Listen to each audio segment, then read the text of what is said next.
పాడుకుందాం.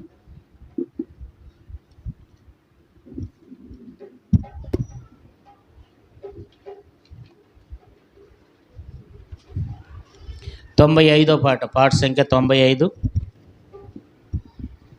పాత బడవస్కంలో 93.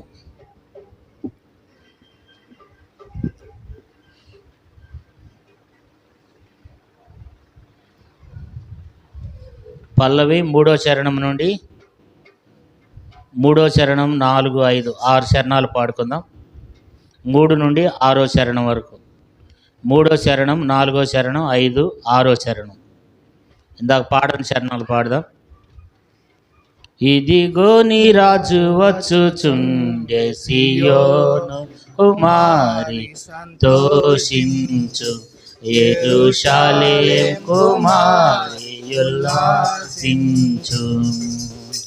నీదు రాజు నీతితో దోషమేమియు లేకయే, నీదు రాజు నీతితో దోషమేమియు లేకయే, పాపరహితుడు ప్రభు వచ్చుచుండే, పాపరహితుడు ప్రభు వచ్చుచుండే. ఇదిగో నీ రాజు వచ్చుచుండే, సియోను కుమారి సంతోషించు, యెరూషలేము కుమారి ఉల్లాసించు.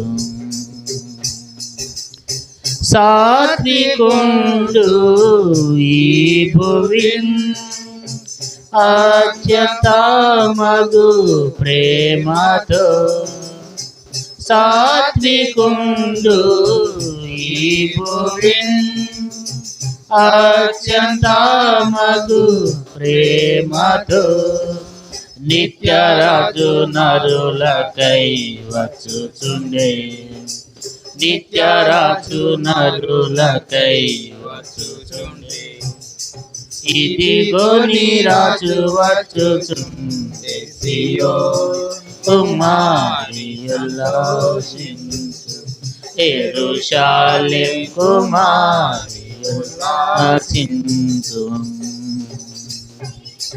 దీనపరుడు నీ ప్రభు, ఘనత కలిగిన దేవుడు, దీనపరుడు నీ ప్రభు, ఘనత కలిగిన దేవుడు, ప్రాణమియ పాపులకై వచ్చుచుండే, ప్రాణమియ పాపులకై వచ్చుచుండే. ఇదిగో నీ రాజు వచ్చుచుండే, సియోను కుమారి సంతోషించు, యెరూషలేము కుమారి ఉల్లాసించు. ఇలను గాడిదానికి బలుర స్తోత్రములతో, ఇలను గాడిదానికి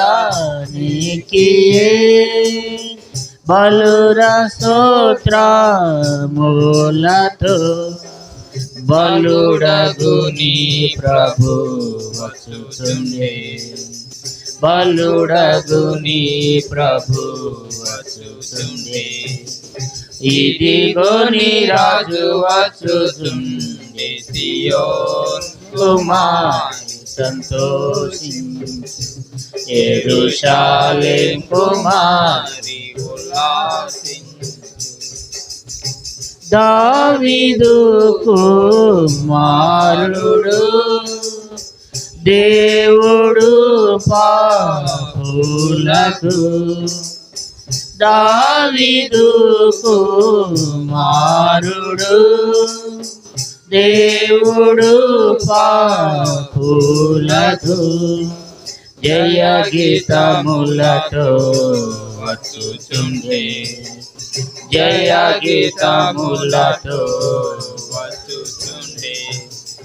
ఇదిగో నీ రాజు వచ్చుచుండే, సియోను కుమారి సంతోషించు, యెరూషలేము కుమారి ఉల్లాసించు.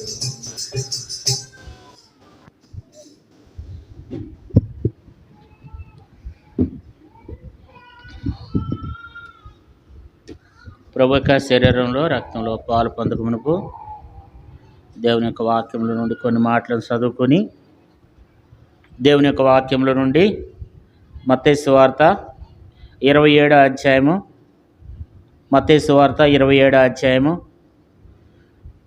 57వ వచనం.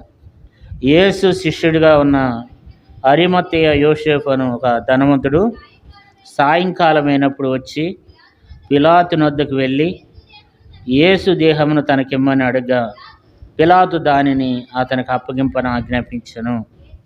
యోసేపు ఆ దేహమును తీసుకుని శుభ్రమైన నారబట్టతో చుట్టి తాని రాజుతో తొలిపించుకున్న కొత్త సమాధిలో దాన్ని ఉంచి సమాధి ద్వారమున పెద్ద రాయి బొర్లించి వెళ్ళిపోయాను.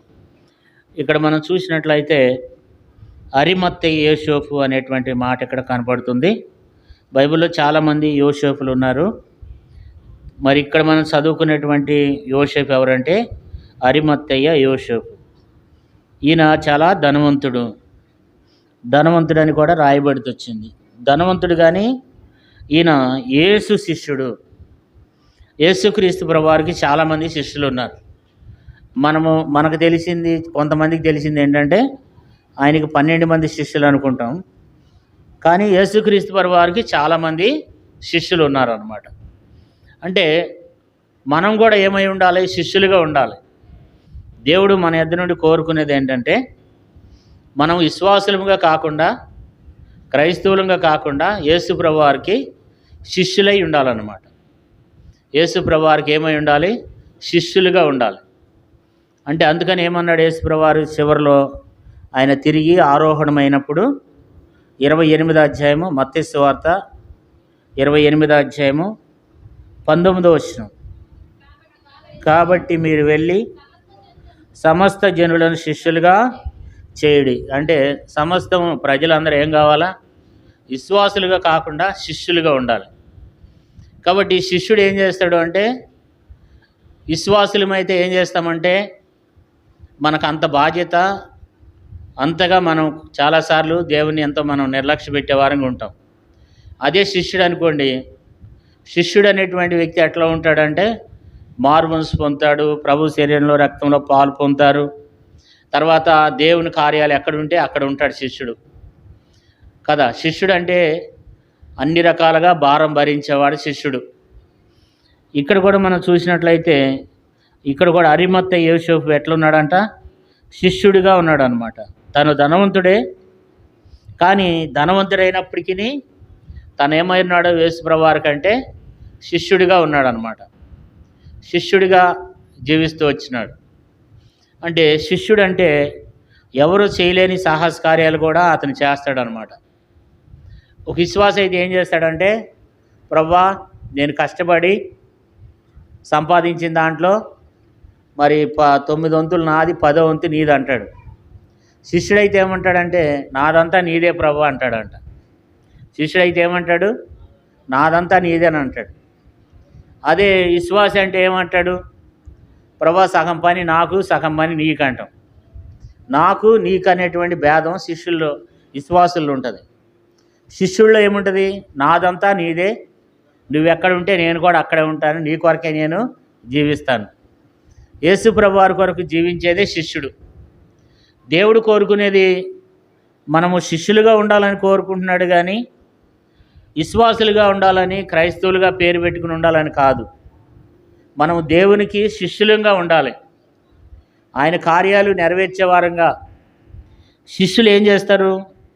యేసు ప్రభువారు శరీరధారిగా ఉన్న దినాల్లో మనం ఎరుగుదాం. ఆ శిష్యులు ఏం చేశారంటే యేసు ప్రభువారు ఎక్కడికి వెళ్తే అక్కడికి వెళ్ళారు అన్నమాట. వాళ్ళలో కొంతమంది నమ్మకమైన శిష్యులు ఉన్నారు. పేతురు, యాకోబు, యోహాను. వీళ్ళు ఏం చేస్తూ వచ్చేవాళ్ళు అంటే యేసు ప్రభువారు ఎక్కడికి వెళ్తే అక్కడికి వెళ్ళేవాళ్ళు, ప్రార్థనకు కానీ అన్నిటికి కూడా. అంటే దేవుడు మనకు ఏం కోరుకుంటున్నాడంటే మనము శిష్యులుగా ఉండాలనేది దేవుని యొక్క ఉద్దేశం. కాబట్టి ఇప్పుడు శిష్యుడు కనుకనే యేసుప్రభువారు మరి యేసుప్రభువారి సిలువ వేసిన తర్వాత, యేసుప్రభువారు సిలువ మీద చనిపోయిన తర్వాత పిలాతు యొద్దకు ఈ యొక్క మరి అరిమత్తయి యోసేపు వెళ్ళినాడు. 58వ వచనం చూడండి. పిలాతు నొద్దకు వెళ్ళి యేసు దేహమును తనకిమ్మని అడగ్గా పిలాతు దానిని అతను అప్పగింప నాజ్ఞాపించెను. ఇక మనం చూస్తే ఆ రోజుల్లో యేసు ప్రభువుని సిలువ వేశారు. శిష్యులందరూ పారిపోయినారు. ఎవరి కాళ్ళ పేతురు కూడా దూరం నుండి వెంబడిస్తున్నాడంట. ఆ రోజుల్లో ఎవ్వరు కూడా యేసు ప్రభువారి దగ్గరికి వెళ్ళి ఈ దేహం నాకు కావాలని అడగటానికి ఎవరు కూడా ధైర్యం చాలదు. అలాంటప్పుడు అంట ఈయన సాయంత్రం వెళ్ళి, సాయంకాలం అయినప్పుడు చీకటి పడిపోతుంది. ఎందుకంటే ధర్మశాస్త్రం ప్రకారంగా చీకటి పడిపోయిన తర్వాత ఆ సిలువ మీద యేసు ప్రభువారి యొక్క దేహం ఉంచకూడదనమాట. కాబట్టి ఇప్పుడు ఆ దేహాన్ని కిందకు దించాలంటే అరిమత్తయి యోసేపు వెళ్ళాడు అనమాట. వెళ్ళి ఏం చెప్తున్నాడంటే ఆ యేసు పిలాతు యొద్దకు వెళ్ళి యేసు దేహమును తనకిమ్మని అడుగుతూ వచ్చినాడు. పిలాతు దాన్ని యేసు ప్రభువారి యొక్క దేహాన్ని ఆయనకు అప్పగిస్తూ వచ్చినాడంట. ఆ దేహాన్ని తీసుకుని 59వ వచనం చూడండి.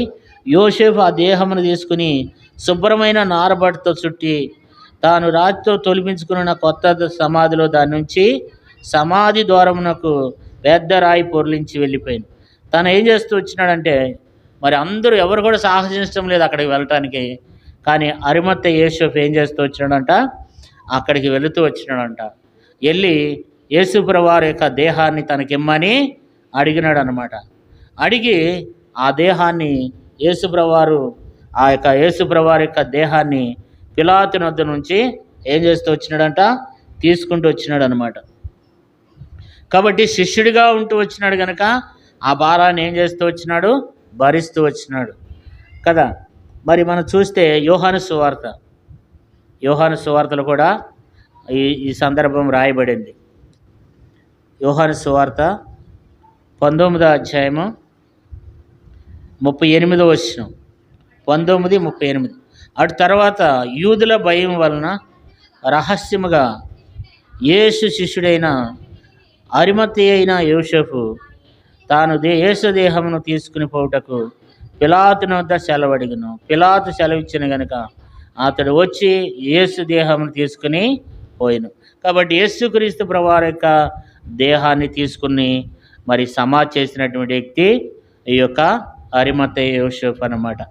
కాబట్టి ఈ యొక్క అరిమత్తయి యోసేపు ఎవరంట, మరి యూదులకు భయపడి, ఎందుకంటే ఆ రోజుల్లో శిష్యుడు అనేటువంటి వారిని ఏం చేస్తున్నారు, వాళ్ళు సంహరిస్తున్నారు, చంపేస్తున్నారు అనమాట.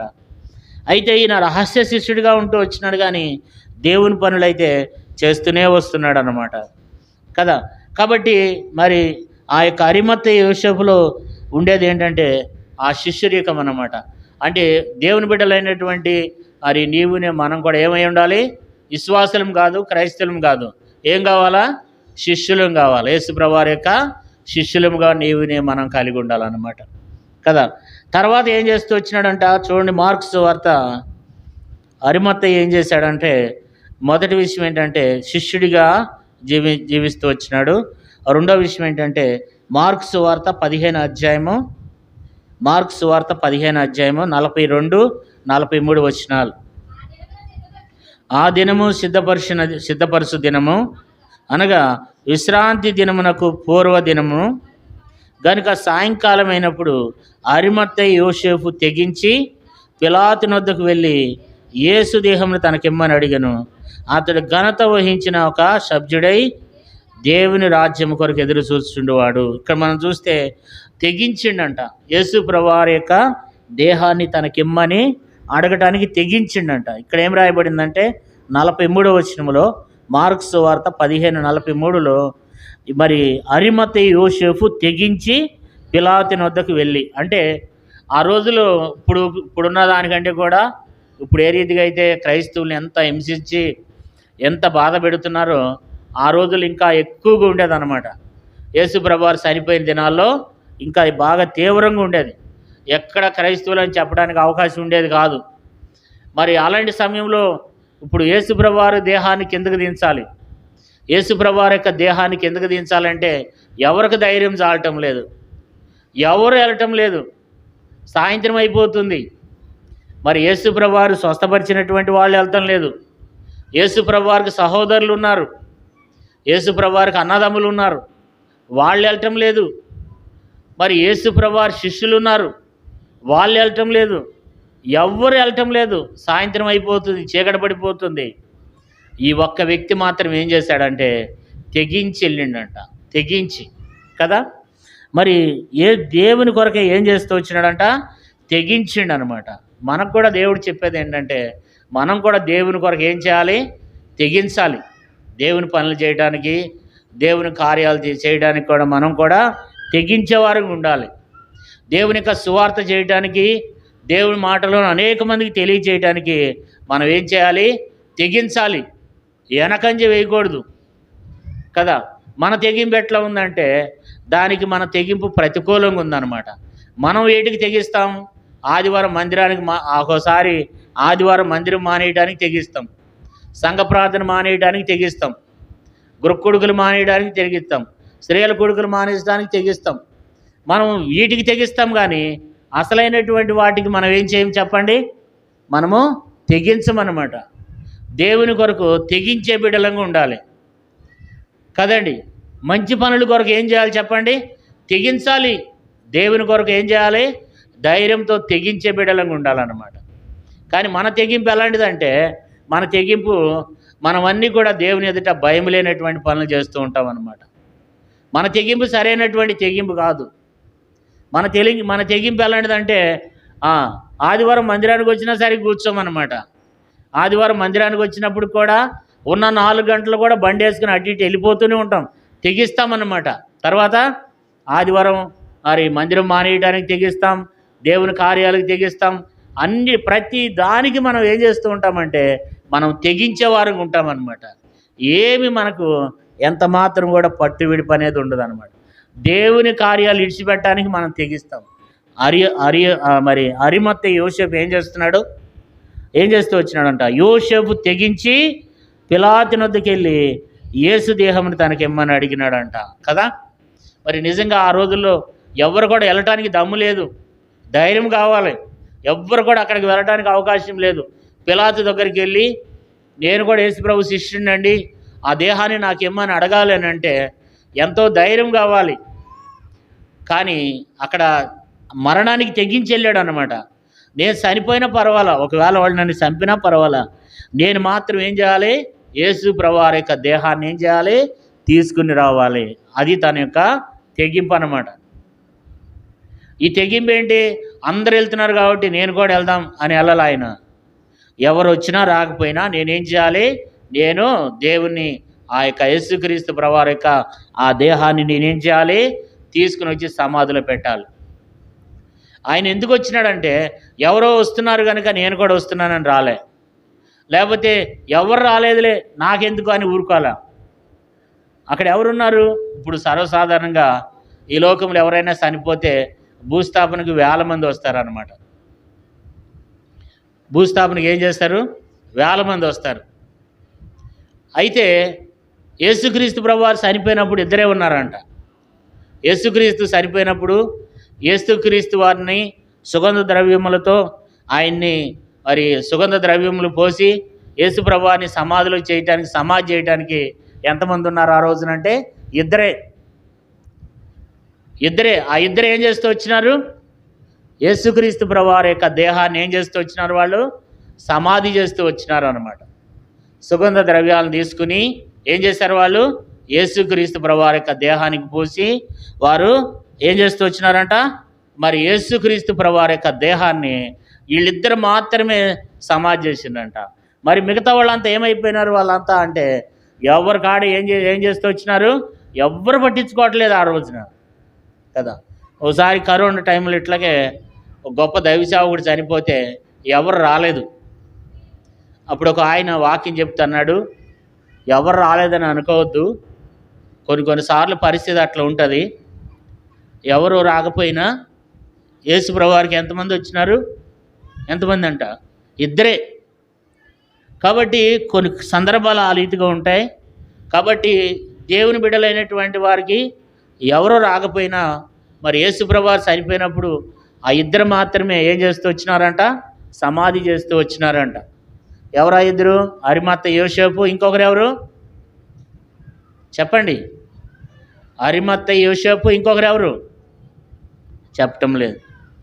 యోహాను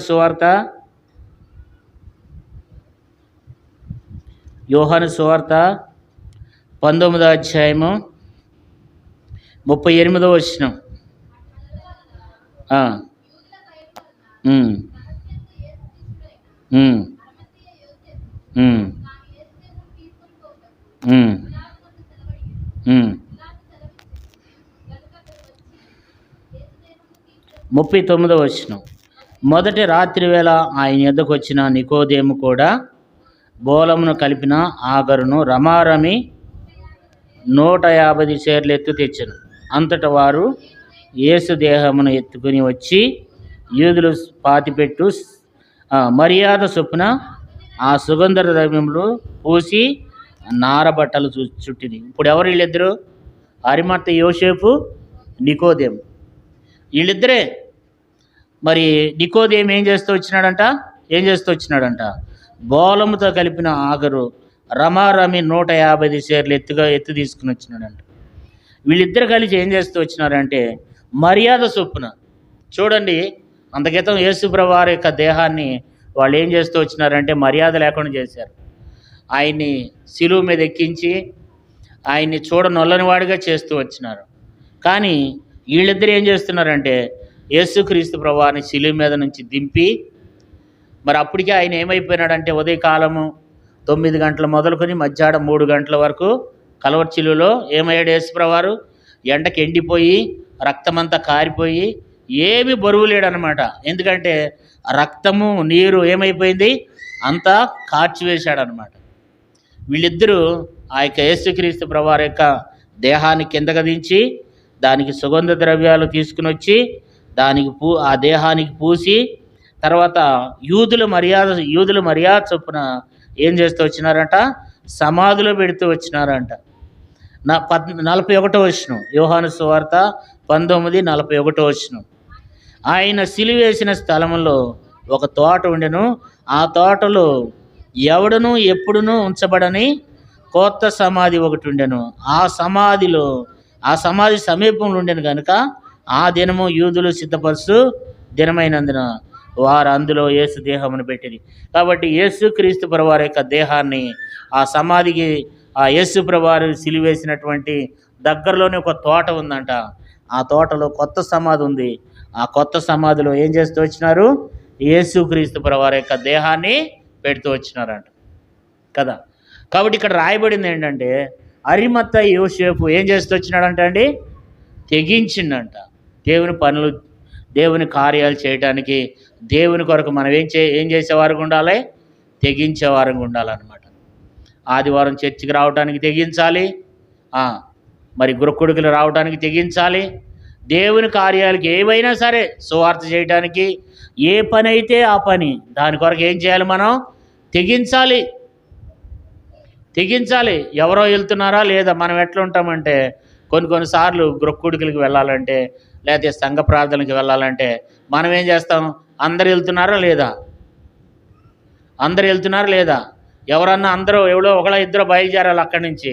ఇంకా వాళ్ళ వెనకాల ఏం చేస్తారు? అందరు బయలుదేరుతూ వస్తారనమాట. అయితే అతివృష్టి లేకపోతే అనావృష్టి. సంఘ ప్రార్థన రోజున ఎట్లుంటుందో తెలుసా అండి? అయితే అతివృష్టి లేకపోతే అనావృష్టి అనమాట. అంటే వస్తేనేమో ఫుల్గా వస్తారు, లేకపోతే అసలు అడ్రస్ ఉండరు కదా. అట్లుంటారా? అరిమత్త యోసేపు అట్లా చేసాడా? అట్లా చేస్తే యేసుప్రభువారి యొక్క దేహాన్ని కిందకి దించేవాళ్ళేనా? మనం అట్లా చేయకూడదు. ఎవరో వస్తున్నారు, ఎవరైనా వస్తారా లేదా, వాళ్ళు వస్తారా వీళ్ళు వస్తారా అని చూడలేదు. ఎవరు వచ్చినా రాకపోయినా దేవుని కొరకు ఏం చేయాలి మనం? చెప్పండి, ఏం చేయాలి? తెగించాలి. భూమి మీద దేవుని కొరకు జీవించాలి, దేవుని కొరకు బతకాలి. ఈ లోకంలో దేవుని కొరకు ఏం చేస్తాం? దేవుని కొరకే బతకాలి. అప్పుడు కరోనా వచ్చి చచ్చిపోతే ఏం చేసేవారము? దేవుడు బతికించిండు కదా. ఒకవేళ సడన్గా మరలా ఏదైనా బలహీనతో చచ్చిపోతే దేవుడు కోరుకునేది ఏంటంటే మనం కూడా ఏం చేయాలి? అరిమత్తయి యోసేపులాగా దేవునికి ఉపయోగపడే వారంగా ఉండాలి. ఈ భూమి మీద దేవునికి దేనికి పనికిరాని వారంగా ఉండకూడదు. ఈ భూమి మీద జీవించడం అంటే దేవునికి ఉపయోగపడాలి, దేవుని పనులు చేయాలి. ఎట్లా ఉండాలంటే మనము శిష్యులుగా ఉండాలి, తర్వాత తెగించేవారుగా ఉండాలి. ఇప్పుడు ఎట్లున్నాడు అరిమత్తయి యోసేపు? శిష్యుడిగా ఉన్నాడంట, తర్వాత తెగిస్తూ వచ్చినాడంట. దేవుని బిడ్డలారా, తను తెగించినాడంట. దేవుని కార్యములందు మనం కూడా ఆ రీతిగా తెగించేవారమై ఉండాలని దేవుడు కోరుకుంటున్నాడు. మరి ఈ దినాన్ని కూడా మనం చూస్తూ ఉన్నాం. ప్రపంచమంతా కల్లోలం జరుగుతుంది. దైవ సేవకులను చంపేస్తున్నారు. మరి మిగతా వాళ్ళంతా ఏం చేస్తున్నారు? మాట్లాడినోడు తీసుకెళ్ళి లోపలేస్తున్నారు. ఎవడో ఒకలో నలుగురో మాట్లాడుతుంటే మరి మిగతా వాళ్ళందరూ ఏం చేస్తున్నారు? మాకు ఎందుకు వచ్చింది అని చెప్పి ఏం చేయట్లేదండి, విశ్వాసులుగా ఉండిపోతున్నాం మనం. కాబట్టి దేవుని బిడ్డలైనటువంటి మనం ఏం చేయాలంటే అండి, ఇక్కడ తెగించాలంట. దేవుని బిడ్డలైనటువంటి వారం తెగించే వారంగా ఉండాలి. ఇప్పుడు అరిమత్తయి యోసేపు ఏం చేస్తూ వచ్చినాడంట? శిష్యుడిగా ఉంటూ వచ్చినాడంట. తర్వాత ఏం చేస్తూ వచ్చినాడు? దేవుని కొరకు తెగించిండంట. తర్వాత మరి లూకాసు వార్తలో 23వ అధ్యాయంలో, లూకాసు వార్త 23వ అధ్యాయము,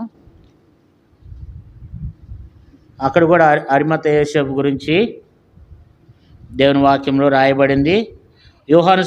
లూకాసు వార్త 23వ అధ్యాయము 50వ వచనం. అరిమత్తయి యూదుల పట్టణపు సభ్యుడైన యోసేపు అని ఒకడు ఉండెను. 51వ వచనం చూడండి. అతడు సజ్జనుడు. అంటే సజ్జనుడు అంటే అర్థం ఏంటి? మంచివాడని అర్థం అన్నమాట. మంచి పనులు చేసేవాడు. అరిమత్తయి యోసేపులో 3వ లక్షణం ఏంటి? సజ్జనుడు అంటే మంచి కార్యాలు చేసేవాడు, మంచివాడు అన్నమాట కదా. మనం కూడా ఏం చేయాలి చెప్పండి? మంచి కార్యాలు చేయాలి, మంచి వారంగా ఉండాలి ఈ భూమి మీద. అరిమత్తయి యోసేపుల నుండి దేవుడు మనకు జ్ఞాపకం చేసేది ఏంటంటే మనం కూడా సజ్జనులుగా ఉండాలన్నమాట కదా. ఎట్లా ఉన్నాడట? సజ్జనుడు అంటే మంచి వ్యక్తి, మంచి కార్యాలు, మంచి పేరు సంపాదించుకున్నాడు అన్నమాట. అతడు ఒక ఘనత వహించినటువంటి వాడుగా ఉంటూ వచ్చినాడు, సభ్యుడై ఉంటూ వచ్చినాడు. తర్వాత తను సజ్జనుడై ఉంటూ వచ్చినాడు. తర్వాత ఏముంది? నీతిమంతుడై ఉండి. ఏమై ఉన్నాడంట? నీతిమంతుడు కదా. అరిమత్తయి యోసేపు ఎవరంట? నీతిమంతుడంట. తర్వాత ఇంకా వారి ఆలోచనలకు, వారు చేసిన పనికిని సమ్మతింపక. ఇక్కడ మనం గమనించండి, ఇక్కడ ఏం రాయబడితే వచ్చింది? వారి ఆలోచనకును వారు చేసిన పనికిని సమ్మతింపక. అంటే వాళ్ళ ఆలోచనకు సమ్మతించడం లేదు, వారు చేసిన పనికి ఏం చేయట్లేదండి? సమ్మతించడం లేదనమాట. అందుకే నీతిమంతుడు అయ్యాడు. అంటే వాళ్ళు ఆలోచనకు వారు చేసిన పనికి సమ్మతించటం లేదంటే అర్థం ఏంటి?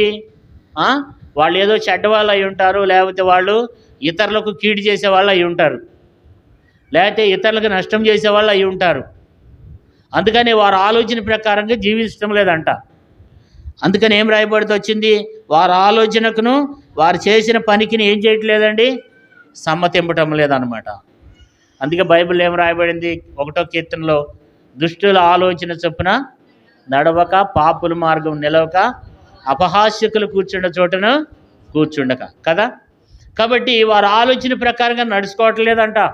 కొంతమంది అక్కడ కొంతమంది చెడ్డవారు ఉన్నారు. వారి ఆలోచనలు చెడ్డవి, వారి తలాంపులు చెడ్డవి, వారు ఎదుటివారిని దుఃఖపరిచే కార్యాలు వారిలో ఉన్నాయి, ఎదుటివారిని బాధ పెట్టే పనులు వారిలో ఉన్నాయి, ఎదుటివారిని చెడగొట్టే లక్షణాలు వారిలో ఉన్నాయి. కానీ ఈయన వారి ఆలోచనకు కానీ వారు చేసిన పనికి కానీ ఈయన సమ్మతించడం లేదంట. సమ్మతింపటం లేదు కాబట్టే ఇతడు మంచివాడు అయ్యాడు, ఇతడు నీతిమంతుడు అయ్యాడు. వాళ్ళతో పాటు వారి ఆలోచనకును వారు చేసిన పనికి సమ్మతిస్తే ఈయన మంచివాడు అనేవాడు కాదు, ఈయన నీతిమంతుడు కూడా ఉండేవాడు కాదనమాట కదా. వారి ఆలోచనలకు ఏం చేయట్లేదంటే ఈయన సమ్మతించడం లేదంట. రకరకాల మనుషులు మన దగ్గరికి కూడా వచ్చి కొన్నిసార్లు ఎవరైనా కావచ్చు, మన దగ్గరికి వచ్చి రకరకాల ఇతరుల గురించినటువంటి రకరకాల సమాచారాలు మన దగ్గరికి తీసుకుని వస్తారు.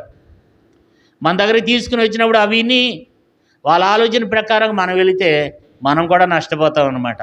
మనం కూడా మంచితనాన్ని కోల్పోతాం. మనం కూడా నీతిమంతులు అనేటువంటి ఆ స్థితిలో నుంచి మనం కోల్పోతూ ఉంటాం ప్రియులరా. అందుకని ఏం చేస్తూ వచ్చినాడు అరిమత యోసేపు ఏం చేస్తూ వచ్చినాడంట, వారి ఆలోచనకును వారు చేసిన పనికిని ఏం చేయలేదంట అండి, సమ్మతించలేదంట కదా. కాబట్టి వాటి ప్రకారం వ్యర్థమైనటువంటి వాటికి ఏం చేయట్లేదు అరిమత యోసేపు, సమ్మతించలేదు. చాలాసార్లు మనం చూస్తూ ఉంటాం అనేక సంఘంలో వ్యర్థమైనటువంటి వాటిని, వ్యర్థమైన ఆలోచనలు తీసుకుని వస్తుంటే దానికి కొంత సపోర్ట్ చేసేవాళ్ళు, దానికి కొంత ఆలోచన ప్రకారం నడుచుకునే వాళ్ళు కొంతమంది సంఘాల్లో ఉంటూ ఉంటారు. అది సేవకుల్లోనూ ఉండొచ్చు, విశ్వాసుల్లోనూ ఉండొచ్చు. కాబట్టి మనం అట్లా ఉండకూడదు. నిలబడి నేనైనా కూర్చున్న నీవైనా దేవుడు మనకు నేర్పించేది ఏంటంటే వారి ఆలోచనకును వారు చేసిన పనికిని ఏం చేయవద్దు, సమ్మతించొద్దు. నేనే కావచ్చు, నువ్వే కావచ్చు, ఇంకెవరైనా కావచ్చు. చెడ్డవాటికి లేదా ఇతరులకు హాని చేసేటువంటివి, ఇతరులను బాధపరిచేటువంటివి, ఇతరులను మోసం చేసేటువంటివి, ఇతరులకు నష్టాన్ని తీసుకొచ్చేవి, ఇతరులను దుఃఖపరిచేవి కార్యాల్లో మనం సమ్మతించకూడదని మరి అరిమత్తయ్యని బట్టి దేవుడు మనకు నేర్పిస్తున్నాడు. కాబట్టి అరిమత్తయ్య యోసేపు ఏం చేస్తూ వచ్చినాడంట, వారి ఆలోచనకును వారు చేసిన పనికిని ఏం చేయట్లేదు, సమ్మతించడం లేదు. తర్వాత ఏం చేస్తూ వచ్చినాడంట, దేవుని రాజ్యం కొరకు ఏం చేస్తున్నాడు, కనిపెడుతున్నవాడు. దేవుని రాకడ ఎప్పుడు వస్తుందా, దేవుని రాజ్యం ఎప్పుడు వస్తుందా, ఆ లోకం కొరకు జీవిస్తున్నాడు. ధనవంతుడే కానీ ధనం కొరకు జీవించడం లేదు, ధనం కొరకు కనిపెట్టుకుని ఉండటం లేదంట. ధనం కొరకు కనిపెట్టుకుని ఉండటంలా, ఇంకా ధనం ఎట్లా సంపాదించాలి, ఇంకా మంచి పొలాలు ఎట్లా సంపాదించాలి, ఇంకా ఆస్తులు ఎట్లా సంపాదించాలి, ఐశ్వర్యం ఎట్లా సంపాదించాలి, ఇవన్నీ పెట్టుకోవట్లేదంట. ఏం పెట్టుకున్నాడు ఆయన, దేని కొరకు ఎదురు చూస్తున్నాడంట, దేవుని రాజ్యం కొరకు ఎదురు చూస్తున్నాడంట. దేవుని రాజ్యం కొరకు ఎదురు చూస్తున్నాడంట.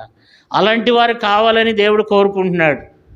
ఇప్పుడు అరిమత యోసేపుల నుంచి కూడా దేవుడు మనకు తెలియచేసేది ఏంటంటే, ఇప్పుడు ఎన్ని విషయాలు దేవుని వాక్యం చూస్తూ వచ్చినాం. శిష్యుడంట, రెండోది తెగిస్తూ వచ్చినాడంట, మూడోది సజ్జనుడు మంచివాడు, నాలుగోది నీతిమంతుడు, ఐదోది వారి ఆలోచనలకు సమ్మతింపలేదు, ఆరోది దేవుని రాజ్యం కొరకు ఏం చేస్తున్నాడంటండి, కనిపెడుతున్నాడంట. మనం దేవుని రాజ్యం కొరకు కనిపెడుతున్నామా? దేవుని రాజ్యం కొరకు కనిపెట్టుకునే వాళ్ళు ఏం చేస్తారంటే దినదినం ఆత్మీయంగా ఉంటారన్నమాట. ఆ రాజ్యం కొరకు జీవించే వాళ్ళు ఎప్పుడు కూడా ఏం చేస్తూ ఉంటారంటే అదే పని మీద ఉంటారు, ఇతరుల పని మీద ఉండరు అన్నమాట. ఈ లోకంలో ఉన్నటువంటి వాళ్ళు, ఈ లోకం కొరకు జీవించే వాళ్ళే ఏం చేస్తుంటారు, ఈ లోకంలో ఏం సంపాదిద్దాం, ఈ లోకంలో ఏం చేద్దాం, ఈ ఆలోచన ఉంటుంది అనమాట. వీళ్ళు ఎవరంటే లోక సంబంధమైనటువంటి వ్యక్తులు అనమాట.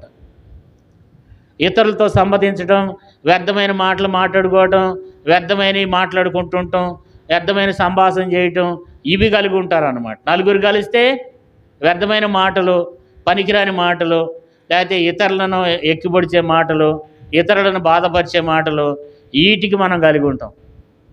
ఆ రాకడ కొరకు ఎదురు చూసే వాళ్ళు ఎట్లుంటారు, అరిమత్తయ్య యోసేపు లాగా ఉంటాడు. అరిమత్తయ్య యోసేపు ఏం చేస్తున్నాడంట, శిష్యుడిగా ఉన్నాడంట. శిష్యుడు అంటే ఏంటి, ప్రభు కొరకు జీవించేవాడు శిష్యుడు, తన కొరకు జీవించేవాడు కాదు కదండి. మనం ఏం చేస్తూ ఉంటాం, మన కొరకే జీవిస్తూ ఉంటాం. మన కొరకు, మన పిల్లల కొరకు, ఎంతవరకు మన కొరకే జీవించే వారంగా ఉంటాం. ప్రభు వరకు మనం ఎప్పుడైనా జీవిస్తున్నామా? ప్రభు కొరకు మనం జీవించాం. అరిమత్తయ్య యోసేపు అయితే ఏం చేస్తూ వచ్చినాడంట, శిష్యుడిగా ఉంటూ వచ్చినాడంట. తర్వాత ప్రభు కొరకు ఏం చేశాడు, తెగిస్తూ వచ్చినాడంట. తర్వాత మంచివాడు అంటండి. లూకాసు వార్త 23వ అధ్యాయము 51వ వచనంలో అతడు సజ్జనుడు అంటే మంచివాడు. లూకాసు వార్త 23వ అధ్యాయము 51వ వచనంలో అతడు నీతిమంతుడు అంటండి. లూకాసు వార్త 23వ అధ్యాయము 51వ వచనంలో వారి ఆలోచనలతో వారి పనులకు ఏం చేయట్లేదు, సమ్మతించడం లేదన్నమాట. తర్వాత ఆ రోజుగా మనం చూసినట్లయితే దేవుని రాజ్యం కొరకు ఏం చేస్తున్నాడు, కనిపెట్టుకుంటున్నాడు కదా. ధనవంతుడే, ఆస్తిపరుడే, కానీ అతను ఎవరి కొరకు బతుకుతున్నాడండి, దేవుని కొరకు బతుకుతున్నాడు. మనం ఎవరి కొరకు బతుకుతున్నాం, ఈ లోకంలో ఎవరి కొరకు మనం జీవిస్తూ ఉన్నాం, ఈ లోకంలో దేని కొరకు మనం జీవిస్తూ ఉన్నాం కదండి. కాబట్టి మనం కూడా ఏం చేయాలి? దేవుని కొరకు జీవించే బిడ్డలుగా ఉండాలి. దేవుని రాజ్యం కొరకు ఏం చేయాలి? కనిపెట్టుకుని ఉండాలి. బైబిల్లో చాలామంది దేవుని రాజ్యం కొరకు ఏం చేస్తూ వచ్చినారు? వారు కనిపెట్టుకుంటూ వచ్చినారు అన్నమాట. కాబట్టి దేవుని కొరకు కనిపెట్టుకుని ఉండాలి. దేవుని కొరకు సిద్ధపడి ఉంటున్నాడు అన్నమాట. సిద్ధపాటు కలిగి ఉంటున్నాడు. దేవుడు రాకడ ఎప్పుడు వస్తుందో తెలియదు, ఏ సమయంలో వస్తుందో తెలియదు. ఈ ఆస్తులు ఐశ్వర్యాలు ఇవేమి మన అమ్మట రావు. ఈ మందిరాలు మన అమ్మట రావు. ఈ మందిర స్థలాలు మన అమ్మట రావు. ఈ బిల్డింగులు మన అమ్మట రావు. మన పొలాలు మన అమ్మట రావు. మన ఆస్తులు మన అమ్మట రావు. దీని కొరకు కాదు మనం కనిపెట్టుకుని ఉండేది. దేని కొరకు కనిపెట్టుకుని ఉండాలా? ఆ రాజ్యం కొరకు కనిపెట్టుకుని ఉండాలా. నీకు కావాల్సింది ఏంటి? దేవుని రాజ్యం. అరిమత్తయి యోసేపు కూడా ఏం చేస్తూ వచ్చినాడంట? దేవుని రాజ్యం కొరకు ఏం చేస్తూ వచ్చినాడు? కనిపెట్టుకుంటూ వచ్చినాడు అనమాట. ఆ రాజ్యం కొరకు ఈ భూమి మీద మనం జీవించాలి. అరిమత్తయి యోసేపు వలె దేవునే మనం కూడా ఏం కావాలా? అరిమత్తయి యోసేపు వలె మనం కూడా ఆ రీతిగా జీవించాలని దేవుని యొక్క వాక్యంలో రాయబడుతూ వచ్చింది. అంతేకాదు అరిమత్తయి యోసేపు ఎలాంటి వాడంట? చూడండి, మత్తయి సువార్తలో, మత్తయి సువార్త 27వ అధ్యాయము, మత్తయి సువార్త 27వ అధ్యాయము, మత్తయి సువార్త 27వ అధ్యాయము 57వ వచనం, 57వ వచనం లేదా 59వ వచనం చూడండి. యోసేపు ఆ దేహమును తీసుకుని శుభ్రమైన నారబట్టతో చుట్టి తాను రాజుతో తొలిపించుకున్న కొత్త సమాధిలో దానిని ఉంచి సమాధి ద్వారమున పెద్ద రాయి బొర్లించి వెళ్ళిపోయినాడు. ఆ సమాధి ఎవరిది?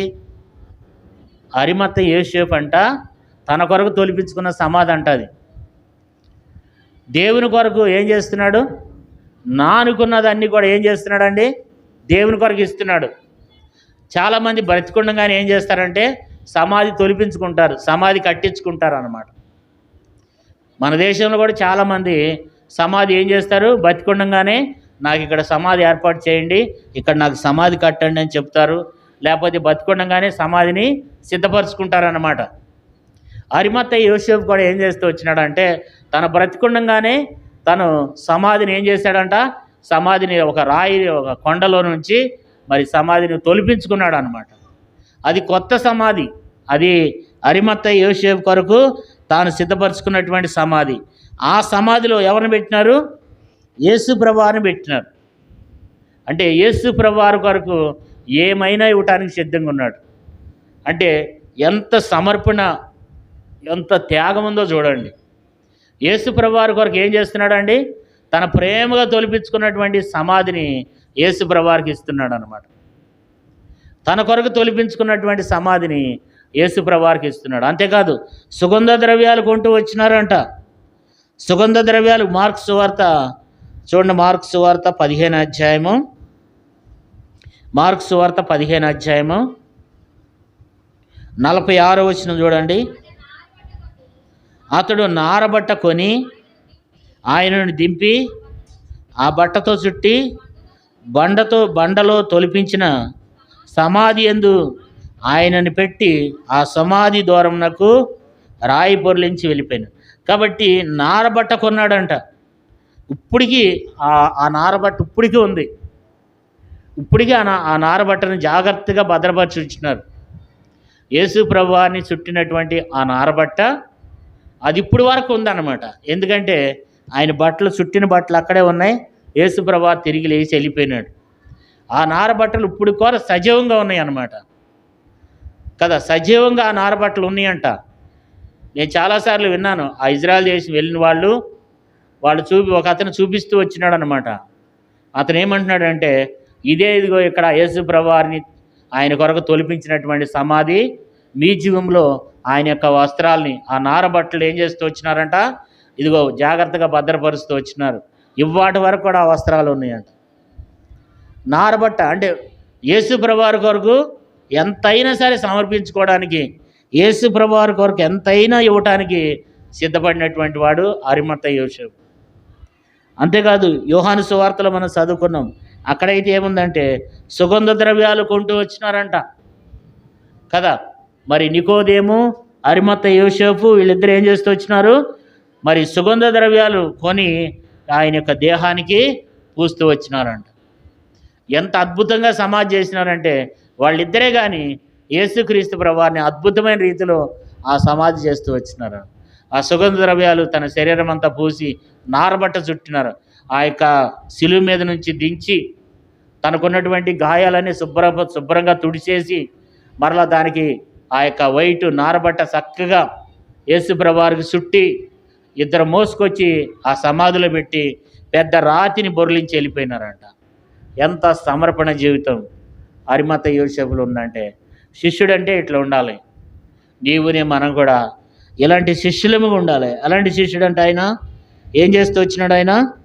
శిష్యుడు ఏం చేస్తూ వచ్చినాడంట? దేవుని కొరకు ఎంత సమర్పించుకున్నాడు చూడండి, దేవుని కొరకు ఎంత చేశాడు చూడండి. యేసుక్రీస్తు ప్రభువారి కొరకు తను ఎంతగానో తెగిస్తూ వచ్చినాడు అనమాట. తెగివ్వటమే కాదు, తన యొక్క జీవితం కూడా తన ఎలాంటి జీవితాన్ని జీవిస్తూ వచ్చినాడంట? సజ్జనుడు, నీతిమంతుడు, వారి ఆలోచనలకు వారి పనికిని ఏం చేయలేదు, సమ్మతించలేదు. దేవుని రాజ్యం కొరకు ఎదురు చూస్తూ వచ్చినాడంట. 7వ విషయం ఏంటంటే సమర్పణ కలిగినటువంటి వాడు. ఎంతో సమర్పణ. తన కొరకు తొలిపించుకున్నటువంటి రాతిలో ఆ సమాధిలో యేసుక్రీస్తు ప్రభువారిని ఆ సమాధిలో భద్రపరుస్తూ వచ్చినారు. ఇప్పటి వరకు ఆ సమాధి ఉంది. ఆ యొక్క అరిమత్తె చుట్టినటువంటి నారబట్ట కూడా ఉంది, సజీవంగా ఉంది. కారణం ఏంటంటే దేవుని కార్యాలు ఎప్పుడు సజీవంగానే ఉంటాయి అన్నమాట. దేవుని కొరకు చేసే ప్రతి పని సజీవంగానే ఉంటుంది. అది ఎప్పుడు ఒక దినం సాక్షిగా నిలబడుద్ది అనమాట. అందుకని బైబిల్లో రాయబడింది, క్రీస్తునందు ప్రయాసము వ్యర్థం కాదు. దేవుని కొరకు ఏ పని చేసినా, నువ్వు రహస్యంగా చేసినా బహిరంగంగా చేసినా, దేవుని కొరకు ఏ పని చేసినా ఒక దినాన అది సాక్షిగా నిలబడుతుంది అనమాట. ఒక దినాన మన అమ్మట వస్తుంది అది, ఒక దినాన దేవుని కొరకు అది సాక్షిగా మన వెనకాల వస్తుంది అనమాట. అరిమత్తె యోసేపు కూడా ఏం చేస్తూ వచ్చినాడంట? ఆయన శిష్యుడిగా అది భూమి మీద జీవిస్తూ వచ్చినాడు. నేను ఒక విశ్వాసిని కాదండి, లేకపోతే నేను ఒక క్రైస్తవుని కాదండి, నేను ఎవరిని? నేను యేసు ప్రభువారి యొక్క శిష్యుడను. తర్వాత దేవుని కొరకు ఏం చేస్తూ వచ్చినాడు? తెగిస్తూ వచ్చినాడు. 3వది మంచివాడు. 4వది నీతిమంతుడు. 5వది వారి ఆలోచనలకు సమ్మతింపలేదు. 6వది దేవుని రాజ్యం కొరకు ఎదురు చూస్తున్నాడు. అంటే దేవుని కొరకే చూస్తున్నాడు, సిద్ధపడి ఉన్నాడు అన్నమాట. 7వదిగా దేవుని కొరకు ఎంతో సమర్పించుకున్నాడు. తన కొరకు తొలిపించుకున్న సమాధి తర్వాత యేసు ప్రభువారి కొరకు ఏం చేస్తూ వచ్చినాడంట? చూడండి, మార్కు సువార్త 15వ అధ్యాయము 45వ వచనం, 46వ వచనం. అతడు నారబట్టకొని ఆయన దింపి ఆ బట్టతో చుట్టి బండలో తొలిపించిన సమాధి యందు ఆయనను పెట్టి ఆ సమాధి ద్వారమునకు రాయి పొర్లించిను. కాబట్టి అరిమత్తె యోసేపుని దేవుడు మనకు జ్ఞాపకం చేస్తున్నాడు. అరిమత్తె యోసేపులోనే నీవునే మనం ఉండాలని దేవుడు కోరుకుంటున్నాడు. అరిమత్తె యోసేపు వంటి జీవితాన్ని ప్రభు బల్ల పాలు పొందుతున్న నీవునే మనం కూడా ప్రభు కొరకు అలాంటి వారంగా నీవునే మనం కలిగి ఉండాలని దేవుడు ఎంతో కోరుకుంటూ వస్తున్నాడు కదా. కాబట్టి నీవునే మనం కూడా ప్రభు శరీరంలో రక్తంలో పాలు పొందుతున్న మనం కూడా అరిమత్తె యోసేపు వలె మనం కూడా ఆ రీతిగా జీవించాలని దేవుడు అరిమత్తె యోసేపుని మన గమ్యానికి తీసుకుని వచ్చినాడు. ఇది నా మట్ల ఆదివారం సందర్భంగా మరి అరిమత్తె యోసేపుని మన ముందుకు దేవుడు తీసుకుని వచ్చినాడు. మరి సంవత్సరాలు గడిచిపోతున్నాయి, రోజులు గడిచిపోతున్నాయి. మనం దేని కొరకు తెగిస్తున్నాం? ప్రభు కొరకు మనం తెగించే బిడ్డలంగా ఉంటున్నామా? ప్రభు కొరకు సేవ చేసేవారంగా ఉంటున్నామా? ప్రభు కొరకు ముందడిగేసేవారంగా ఉంటున్నామా? మనం పరీక్షించుకొని ప్రభు యొక్క శరీరంలో రక్తంలో మనం పాలు పొందాం. అరిమత్తె యోసేపు